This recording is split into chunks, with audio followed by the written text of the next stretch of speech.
एक शाम प्राची टीवी पर सीरियल देख रही होती है, तभी उसकी सास वहां आती है। अरे सीरियल में तो ऐसे मग्न है जैसे आज रात का खाना पड़ोसी आकर बनाएंगे। मुझे पता ही नहीं था आपने अपने बेटे की शादी पड़ोस में भी की हुई है। हैं? मतलब? मतलब इस घर में सारा काम बहू ही करती है, आप तो सिर्फ खर्राटे मारती हैं। अच्छा जी, फिलहाल तो तुम आराम फरमा रही हो, चलो जाओ, ये मेरे टीवी देखने का समय है। आहा, इसीलिए मुझे भगाया जा रहा है। सॉरी, अब तो बिल्कुल नहीं जाऊंगी।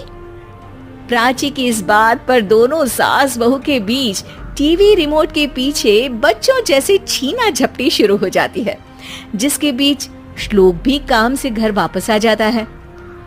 हाँ, आज मेरी चूहे बिल्ली की जोड़ी किस बात पर झगड़ रही है? अरे तेरे बीवी मुझे टीवी ही नहीं देखने दे रही। अरे तुम्हारी मम्मी मुझे खाना बनाने के लिए फोर्स कर रही है। अरे वाह, ऐसे बेतुके रीजन पर तो बच्चे भी झगड़ा नहीं करते। अरे मुझे कुछ मत बोल, सब इसने ही शुरू किया है। हाँ हाँ, जैसे आप तो बहुत दूध की धूली है ना।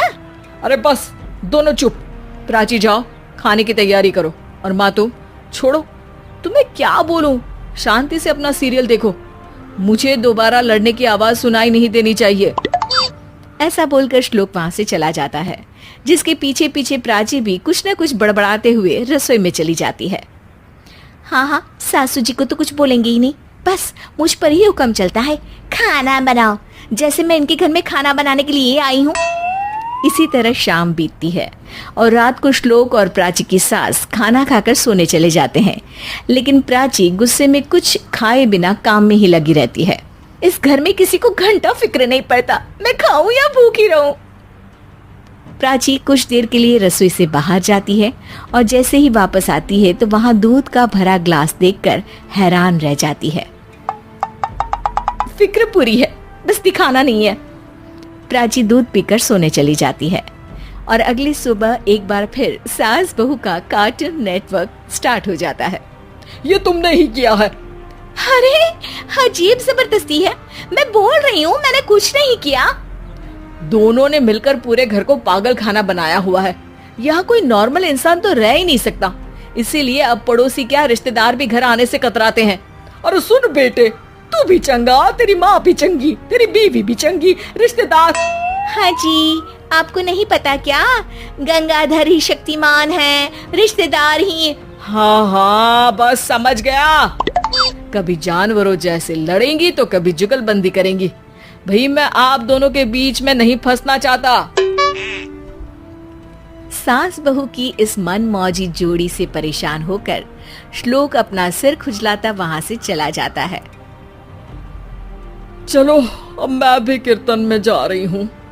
इस पर जैसे ही सास कमरे में अपना पर्स लेने जाती है तो वहां नाश्ते की प्लेट रखी देख मुस्कुराने लगती है और नाश्ता करके घर से बाहर निकलते हुए कुछ पैसे टेबल पर रख जाती है, जिसके कुछ देर बाद सिलेंडर वाला घर आता है। ओ मुरी मैया, मैं सिलेंडर के बारे में तो बिल्कुल भूल ही गई थी। घर खर्च के सारे पैसे भी मम्मी के पास है और श्लोक से बोला तो उल्टा 4 बात सुनाएंगे। प्राची ये सोच ही रही होती है कि अचानक उसका चेहरा चमक उठता है और वो घर में आकर इधर उधर देखने लगती है। तभी उसकी नजर टेबल पर रखे पैसों पर पड़ती है, जिन्हें वो सिलेंडर वाले को दे देती है। ये सब श्लोक देख लेता है। अच्छा बेटे, इतना बड़ा घोटाला, सबके सामने मैं तेरी दुश्मन और पीठ पीछे तेरी मेरी यारी। इस पर श्लोक एक प्लान बनाता है और शाम को सब एक साथ बैठे होने पर बोलने लगता है।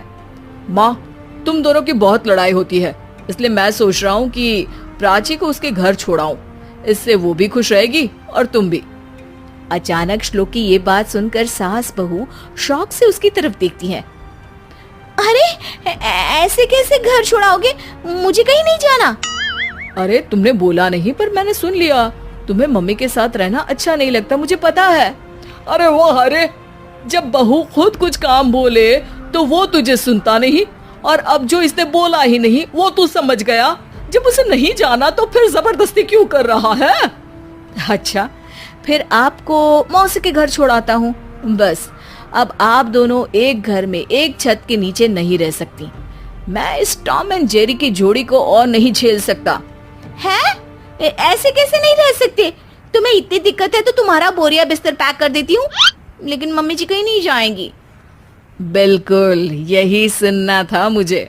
अगर दोनों में इतना ही प्यार है फिर हर वक्त ये लड़ाई का नाटक क्यों करती हो?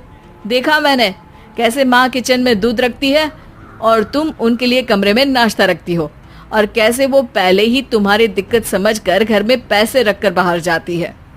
अरे भाई, इतना ड्रामा तो डेली सोप में भी नहीं होता जितना तुम दोनों ने इस घर में फैलाया हुआ है। तू हमें टॉम एंड जेरी बोलता है ना, तो याद कर वो दोनों भी एक दूसरे को बाहर वालों की बुरी नजर से बचाने के लिए हमेशा सबके सामने लड़ते थे, लेकिन अकेले में दिक्कत के समय मदद भी तो करते थे। बस हमारा रिश्ता भी कुछ ऐसा ही है। और वैसे भी अगर सास बहू में तू मैं नहीं होती तो दुनिया वालों को कहानियां कैसे मिलेंगी?